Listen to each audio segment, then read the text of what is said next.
Boa noite, 18 horas e 59 minutos, faltando um minuto para as 19 horas, a gente está aqui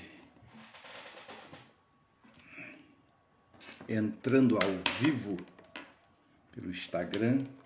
Deixa eu colocar o fone de ouvido.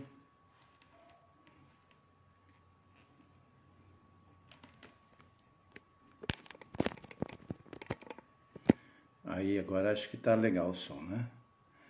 Boa noite, agora 19 horas, a gente está aqui ao vivo no Instagram. Vamos conversar um pouco sobre a vida online e o que a pandemia trouxe de novidades para quem faz política, né?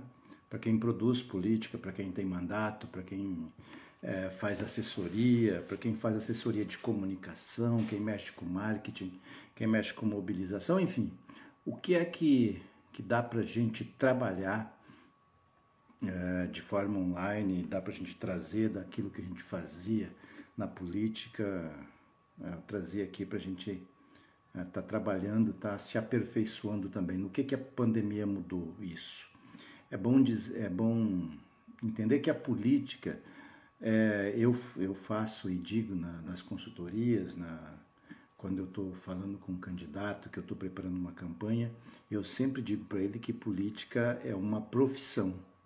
E se é uma profissão, você tem que entender, se você entender o mandato como uma empresa, ou você, a sua campanha como uma empresa, o diferente entre o privado e o público é que na iniciativa privada você manda, você é o patrão, você dá ordem, você chega, você pensa, você estabelece, faz, né, dependendo da sua gestão mais democrática ou não, você conversa com as pessoas, constrói um plano, mas você dá as ordens, você é quem manda. Você, se alguém for contra você fazer um enfrentamento, você demite.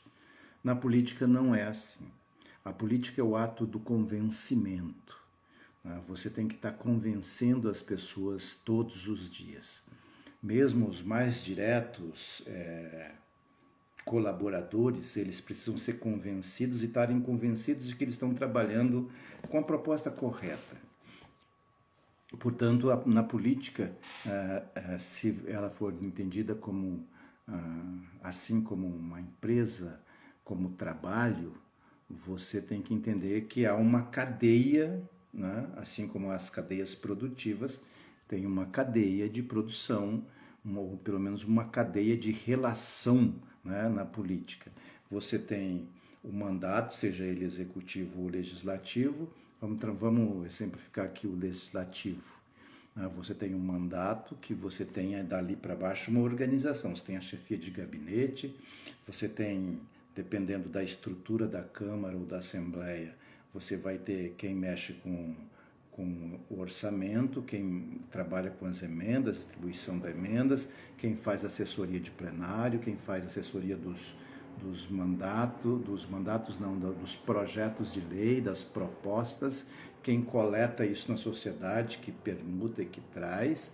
Você tem a assessoria de campo, a que organiza as estruturas associativas de apoio, associação de moradores, clubes de serviço, empresarial. Você tem essa estrutura, mas você tem uma cadeia de produção, uma cadeia de relação no mandato. Boa noite, Igor. Obrigado pela presença, seja bem-vindo. Portanto, na política a gente tem essa relação. O que eu tenho notado nas conversas que eu tenho feito com os diversos pré-candidatos que ou me procuram ou que acabam sendo impactados pelas campanhas do Google, no Facebook que a gente está fazendo, é que, na verdade, a grande maioria dos políticos tem uma relação de desconfiança com o mundo online. Mas antes da gente começar a debater o que a estrutura de um comício e a estrutura de uma reunião, eu quero fazer esse paralelo. O que a gente fazia no mundo offline, quando a gente montava um comício, e como que a gente monta uma reunião online. Vamos ver as dificuldades e quais são os parâmetros de fazer isso.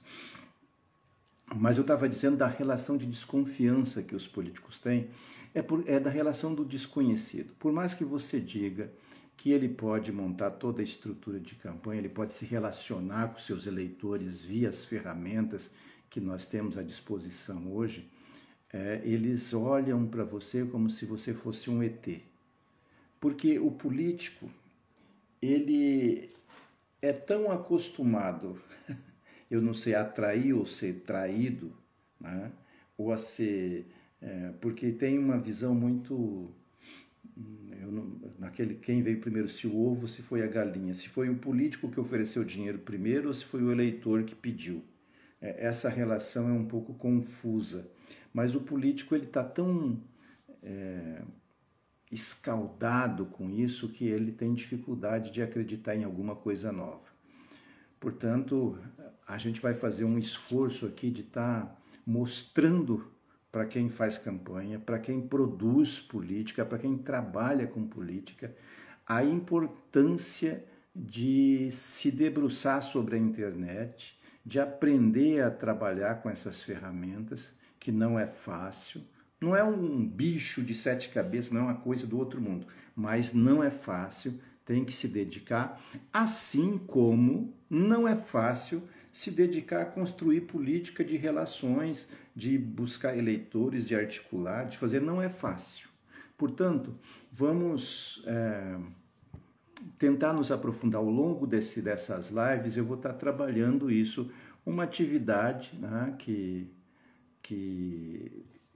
a gente trabalhava offline, uma caminhada, uma adesivada, uma reunião domiciliar, uma reunião maior de 50, 100 pessoas. Vamos trabalhar isso, o custo que ela tem, que me parece o jeito mais fácil de explicar, e o custo que teria de eu preparar uma relação online. Mas, né, antes de entrar, seja bem-vindo, meu grande líder Ataíde Nery de Freitas Júnior. Obrigado pela atenção. Antes de entrar no conteúdo direto, eu quero dizer o seguinte: essa pandemia, antes da pandemia, eu trabalhava nas consultorias como as redes sociais, ou a internet, melhor dizendo, seria responsável em 2020, né, quando a gente começou a planejar 2020, em torno de 20% do trabalho todo que a gente desenvolveria na política. E eu apostei muito ainda na estrutura offline, naquilo que era minha expertise de trabalhar e organizar campanha, coordenar a campanha. Veio a pandemia em janeiro, em março de 2020, e botou tudo por água abaixo. Primeiro a gente ficou sem sair de casa 30 dias, a gente achava que ia ser... Alô, Ailton, tudo bem? Obrigado pela presença, obrigado pela companhia. A gente achava que seria 15 dias, que depois de 15 dias voltaria tudo ao normal e que a gente voltaria. Isso levou 1 ano e 8 meses. Para vocês terem uma ideia, eu não costumava comprar online absolutamente nada, porque eu ficava imaginando que eu ia passar o número do meu cartão para alguém, que ia para gerenciar essa questão de dados, era muito difícil, então eu não comprava. Mas eu fui obrigado, como milhões de brasileiros ou de pessoas no mundo, a ir a comprar online. A gente precisava comprar, não tinha quem ir no mercado, não tinha quem ir. Você faz a primeira compra, a segunda. Hoje eu não sou um grande consumidor online, mas eu já compro as ferramentas que eu tenho que trabalhar, já faço pedido de lanche, de alguma refeição, enfim, eu estou entrando nesse mundo, assim como eu. Milhões de brasileiros aprenderam a comprar pela internet. Hoje se você passa num ponto de ônibus, você vê as pessoas olhando o Facebook, olhando o celular. Aonde você vai, se você passa por um carro, se tem um motorista e mais 2 pessoas, as 2 pessoas estão com o celular na mão, olhando o WhatsApp, o Facebook, ou o Twitter, ou qualquer outra coisa. Portanto, o mundo ele se tornou muito mais acessível à internet, ele consome muito mais a internet do que antes. Portanto, é necessário que nós que produzimos política, nós que fazemos políticas, também ir para esse mundo e aprender a aprender a trabalhar com isso, né, para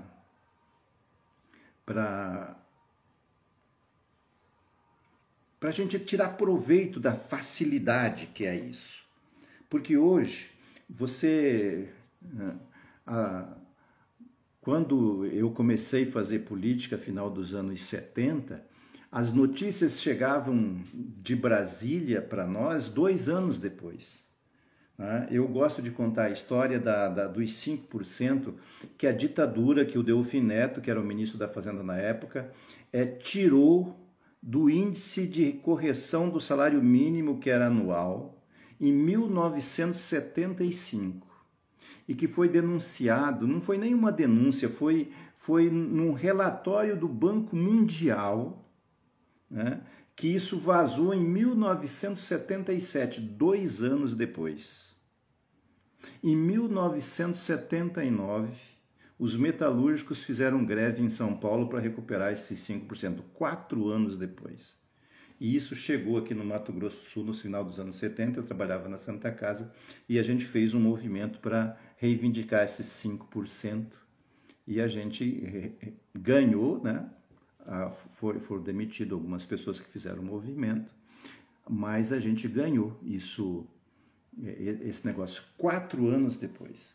Imagine se no mundo hoje se é possível o Guedes, o ministro Guedes, manipular um índice, qualquer que seja um índice, e esconder por uma semana, por um dia, por 24 horas. Vai ter alguém que vai descobrir e vai vazar em todos que são os jornais, todos os sites, em todos os WhatsApps, em todos os Facebook do mundo.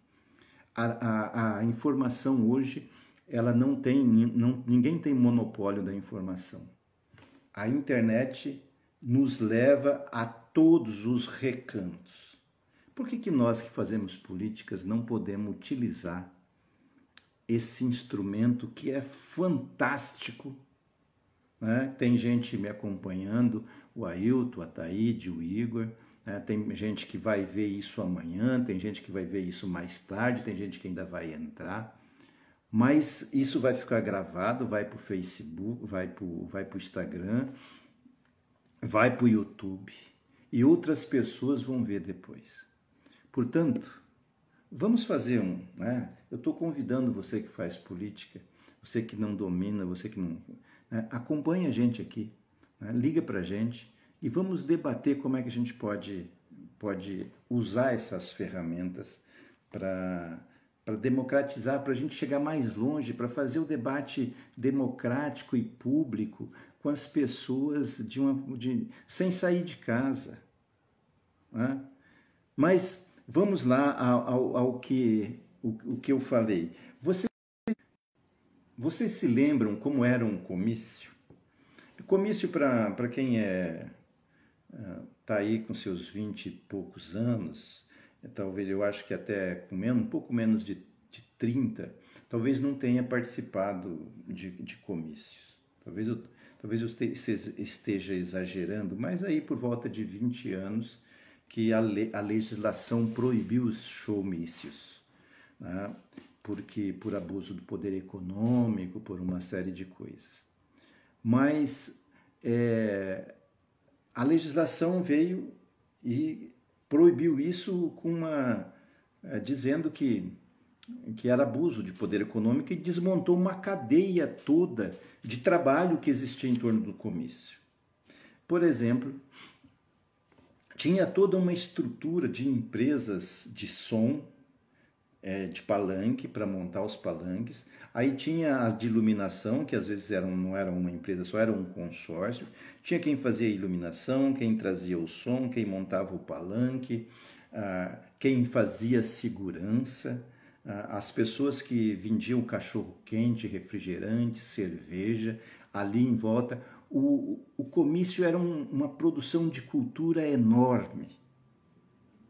Tinha música popular, a música da região, a música da cidade, e é claro que quem tinha muito dinheiro trazia os shows nacionais, né? Eu fui ver Zezé de Camargo e Luciano, eu trabalhei quando estava na presidência do PT, no governo do Zeca, veio Zezé de Camargo, Leonardo, Christian e Ralph, aqueles meninos, KLB, que eu participei, que eu ajudei, que você tinha que acompanhar, enfim, tinha shows nacionais, mas tinham também os caseiros. O Grupo Tradição, por exemplo, começou em 1996.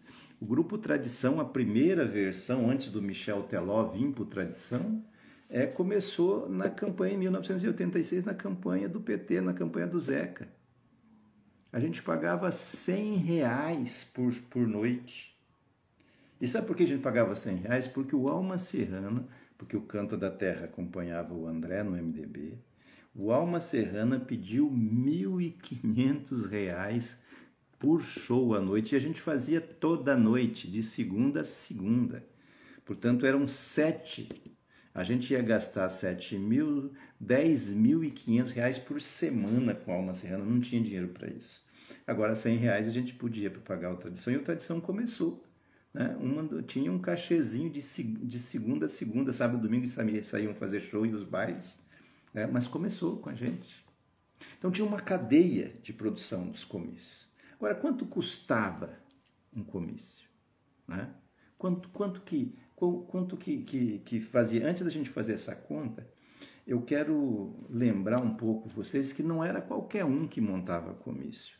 O coordenador de campanha responsável, que tinha alguém que escolhia as esquinas, o bairro, tinha toda uma ciência por trás. Me lembro da fala do Dr. Leite Schmidt, que ele dizia que comício era como bar. Que bar não é qualquer esquina que tem bar que dá público, que dá gente. E comício é exatamente isso. Tinha que escolher o cruzamento correto, porque muitos cruzamentos não dão um comício bom. E a pessoa que escolhia, que saía para escolher, tinha que ter esse senso essa sensibilidade de conhecer o bairro, de acompanhar, de saber onde que ia montar o palanque, para qual direção ia fechar a rua, como é que ia ser feito isso, aonde que ia ser, por onde que o candidato entrava, aonde que era mais seguro fazer. Tinha que conhecer os bairros, tinha que conhecer as lideranças. A gente tinha que negociar muitas vezes com as lideranças dos bairros para fazer o comício. Porque para saber se o lugar era seguro, se não era seguro, tinha o pessoal da pesada nos bairros que a gente não podia confrontar, tinha que ter toda uma política de boa vizinhança. Então, a pessoa que marcava os comícios... Boa noite, Nelson, obrigado pela atenção. Tinha então, quem marcava um comício, ele tinha que conhecer a cidade, tinha que conhecer o bairro, tinha que ter uma baita sensibilidade para negociar com todo mundo. Tinha o horário, ele tinha que escolher o horário, tinha que saber o horário que dava mais público naquele bairro, para ele acertar com o candidato para chegar. Tinha que acertar quem é que abria, qual que era o discurso de abertura, tinha uma sequência de abertura para colocar o orador melhor para antecipar do candidato, para deixar o público lá em cima. É como televisão, né? O programa, ou o rádio, o programa que antecede o campeão de audiência, o astro, tem que ser um programa bom, tem que ser um cara para cima para deixar o povo empolgado. Não pode ser qualquer um. Assim era para montar uns comícios. Esse era o procedimento do comício. Mas agora vamos lá. Vamos fazer um cálculozinho aqui rápido para a gente ver. Obrigado, Souza. Para a gente ver o custo de um comício. Vamos lá. A gente tinha que ter um carro de som, primeiro uma equipe, né, num bairro, dependendo de quanto o tamanho do bairro, mas era pelo menos 20 pessoas dividindo o bairro para percorrer todas as casas com com convite na mão, batendo palma, né? As equipes dos candidatos proporcionais iam visitar as casas, mas pelo menos 20 pessoas precisavam para percorrer essas casas para entregar aí por volta de 5.000 convites, né? Era o mínimo que a gente pedia para entregar nos cruzamentos, semáforo, nas casas, distribuir esses 5.000 convites. Se a gente for cobrar por diária, que não é por diária, mas vai lá,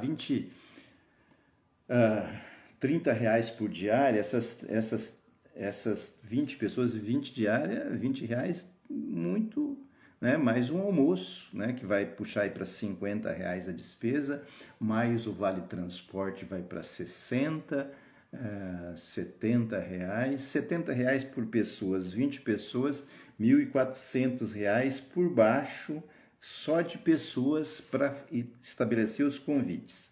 Mais os convites, 5.000 convites numa gráfica rápida, aí a gente faz, sei lá, não sei, vou colocar aqui 200 pila, faz tempo que eu não faço esses convites. Aí você precisava ter uma Kombi de som ou uma moto de som, para passar o jingle e para rodar a gravação com convite. Então, a moto, a R$25 a hora, para circular 4 horas, R$100. Mais para você gravar, para você produzir o spotzinho, mais R$100. Isso bem barato, né? Com preço camarada para você fazer isso. Aí você precisava ter a estrutura de palco, som, iluminação, no mínimo R$2.000, né? Para ser uma estrutura pequena, uma coisa, né? Não é aquela coisa grande, isso é um comício de bairro que não vai ter nenhuma banda grande tocando, vai ser um sonzinho, uma banda, né? Mas vai ser um palanque. Eu acho que está muito barato, vamos botar aí R$3.000, porque hoje eu acho que não acha essa estrutura por menos que isso, não. Aí nós temos que ter o cachê para uma banda, se você for fazer um comício legal, uma banda para abrir, outra para fechar, né? Mais R$1.500 aí as duas, para 500 para uma, 1.000 para principal, tal, para tocar e fazer um belo show. Eu tenho aí sem colocar mobilização, depois levar essas pessoas para casa, enfim, né, algum despesa, eu tenho 4.500, 5, 6.000, deixa eu somar aqui direito para não falar que eu errei, mais 400.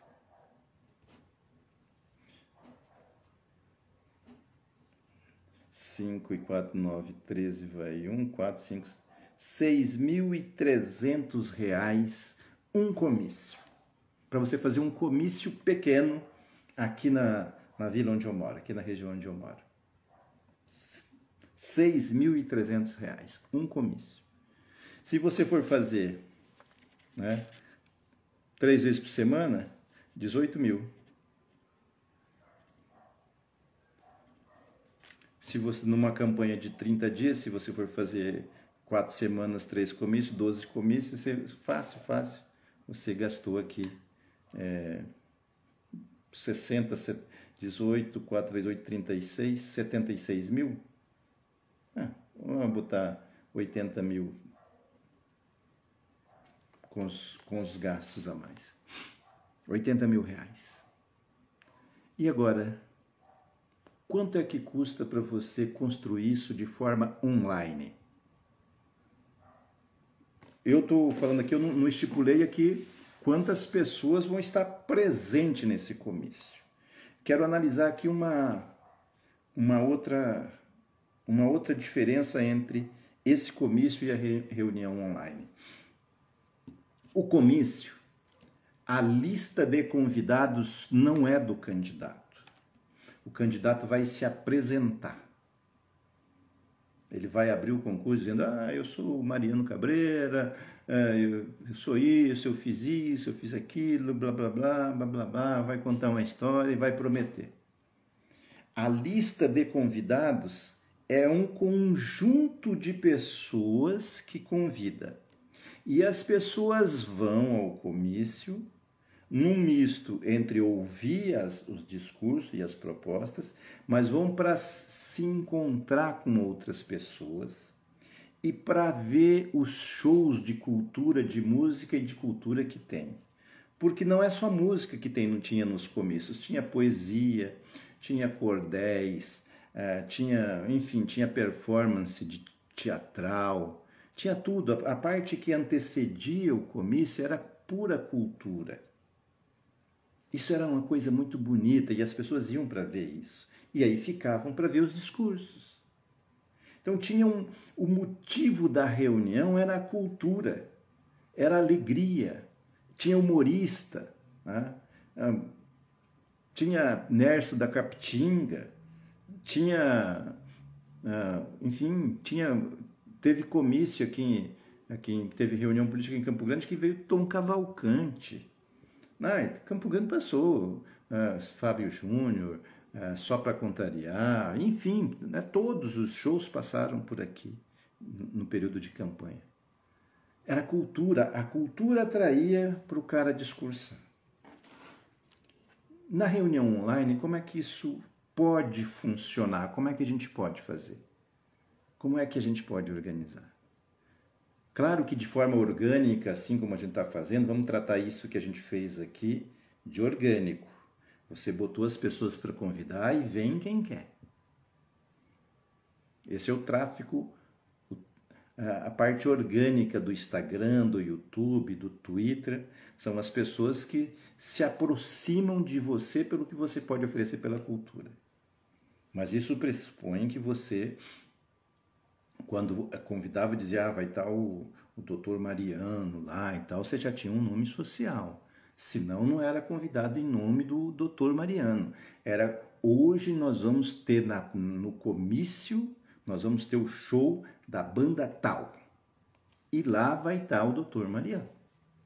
Aí você invertia quem tinha mais autoridade para chamar, para você ter sucesso no comício. Como é que você pode organizar isso?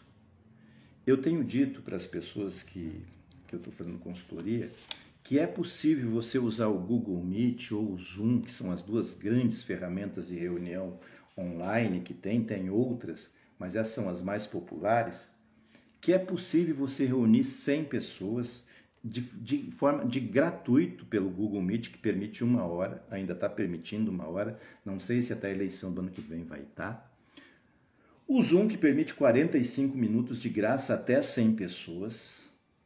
Você reunir e falar com essas pessoas. Claro que com isso, você precisa criar uma lista, você precisa ter presença online, você precisa construir a sua audiência. Mas existem estratégias, existem táticas, existem formas de você criar isso e acelerar da parte orgânica, aquilo que você já tem, e você pode comprar o tráfego, não é comprar pessoas. Você pode pagar para o seu convite chegar a mais gente. E você pode ter a sua própria lista, você pode construir a sua lista. Você pode construir ferramentas que a gente chama de isca. A gente pode colocar algumas iscas para as pessoas deixar o e-mail, para deixar o WhatsApp, para ir para a comunidade do Facebook exclusiva que você cria. Com 1, 2, 3, 4, 5 meses, é possível você ter uma audiência construída que você pode marcar a reunião. E aí tem uma outra coisa, uma outra vantagem. Você vai gastar, para você montar todas essas ferramentas, você vai gastar um quarto de um comício disso que nós fizemos aqui. Talvez 1/3. Vamos lá, R$2.000 para você montar todas as ferramentas. Depois você vai ter que pagar alguém com outro terço disso, uns 2 contos, para as pessoas gerenciar a sua página e trabalhar isso seguindo suas orientações com um plano bem montado. Eu te garanto eu posso assegurar que em 6 meses você faz uma reunião com 30, 40 pessoas, pelo Zoom, pelo Google Meet, pelo Instagram, você vai fazer uma reunião com no mínimo 50 pessoas. Eu não tenho dúvida. E você vai gastar infinitamente menos. Quando chegar no período eleitoral, se você começar agora, se você começar imediatamente, ou se você, dependendo do investimento que você possa fazer para você montar essa estrutura, com certeza você vai chegar com tudo montado na eleição. É muito mais barato. E a lista é sua. Você não vai terceirizar essa lista. Você não vai depender do assessor tal, de criar uma lista. Claro que você não vai poder dispensar todo esse pessoal. É muito importante essas pessoas, essa cadeia, aquilo que eu falei no início, a cadeia do mandato, as pessoas responsáveis pelos setores, comunicação, marketing, o pessoal do orçamento, o pessoal que tem relação institucional com empresariado, com associações, essas pessoas são necessárias, são as pessoas que levam a sua autoridade, transmitem, dialogam e articulam. Mas você vai construir a sua lista. Você não vai ficar comprando lista de sindicato, comprando lista disso e mandando mala direta. Isso não funciona mais. Ou pelo menos tem muito menos resultado do que você construir a sua audiência. Construa a sua audiência. Defina o rumo do seu mandato, da sua campanha. Você mesmo. Certo? Espero ter contribuído, né, com esse bate-papo. A gente, na semana que vem, nós vamos continuar com essa mesma direção, vamos continuar discutindo quais as ferramentas que a gente constrói, que a gente utiliza para a gente fazer isso, para a gente construir a lista, construir a audiência, mas vamos estar trazendo a experiência de uma campanha online, de como qual era a agenda de um candidato na campanha. Vamos fazer esse debate, você que coordena a campanha, você que já coordenou campanha, vamos debater durante essa campanha, construir isso. Como é que você construiria a agenda diária do seu candidato? O que ele faria às 7 da manhã, às 9, com quem que ele almoçava, às 13, às 15, às 17, às 19, às 21. Como é que você construiria essa agenda de um candidato? E como é que a gente pode construir, como é que a gente pode, na pré-campanha, porque a pré-campanha agora, nós estamos nesse período, como é que a gente construiria uma agenda de um pré-candidato para a gente fazer a parte offline e ver como é que a gente construiria isso online, tá certo? Quero agradecer vocês que acompanharam, que vieram, entraram aqui por um instante, mas quero dizer para vocês que essa live vai para o YouTube e que vai estar lá à disposição de vocês, para vocês ouvirem, debaterem, contribuírem, né? E também vai ficar à disposição no Instagram, tá certo? Um beijo, um abraço, até a próxima quinta-feira, às 19 horas MS, 20 horas Brasília, tá certo?